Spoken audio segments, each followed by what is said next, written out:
एक गांव में रामू नाम का एक किसान रहता था। उसके 3 बेटे थे, मोहन, सोहन और रोहन। रामू बहुत मेहनती था और सुबह से शाम तक अपने खेतों में काम करता था। उसकी फसलें हमेशा लहलहाती रहती थीं और उसका परिवार सुख से जीवन बिता रहा था। लेकिन रामू के 3 बेटे बिल्कुल उसके विपरीत थे। वे बहुत आलसी थे, सुबह देर तक सोते रहते थे और दिन भर इधर उधर घूमते फिरते या खेलते रहते थे।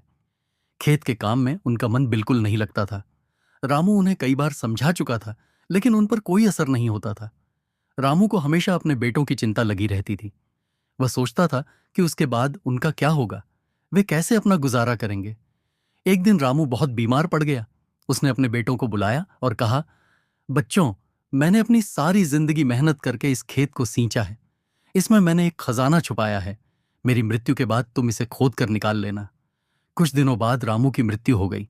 उसके बेटों को लगा कि अब उन्हें कुछ करने की जरूरत नहीं है। उनके पिता ने खजाना छुपाया है जिससे उनका काम चल जाएगा। उन्होंने खेत को खोदना शुरू कर दिया।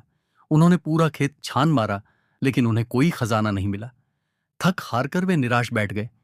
मोहन बोला, पिताजी ने हमसे झूठ बोला था। सोहन बोला, शायद खजाना कहीं और छुपाया होगा। रोहन बोला, अब हम क्या करेंगे। उसी समय गांव के एक बुजुर्ग व्यक्ति वहां से गुजर रहे थे। उन्होंने तीनों भाइयों को उदास बैठा देखकर उनसे पूछा, क्या बात है, तुम लोग इतने परेशान क्यों हो। उन्होंने उन्हें सारी बात बताई। बुजुर्ग व्यक्ति ने हंसकर कहा, तुम्हारे पिता बहुत समझदार थे। उन्होंने तुम्हें मेहनत का महत्व समझाया था। खेत में कोई खजाना नहीं छुपा है।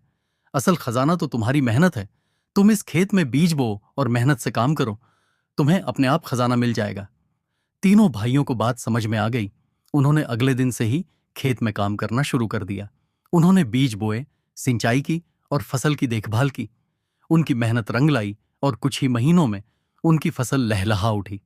उन्होंने अच्छी फसल बेचकर खूब पैसा कमाया। अब उन्हें समझ में आ गया था कि मेहनत ही असली खजाना है। उन्होंने आलस छोड़ दिया और मेहनत से जीवन बिताने लगे।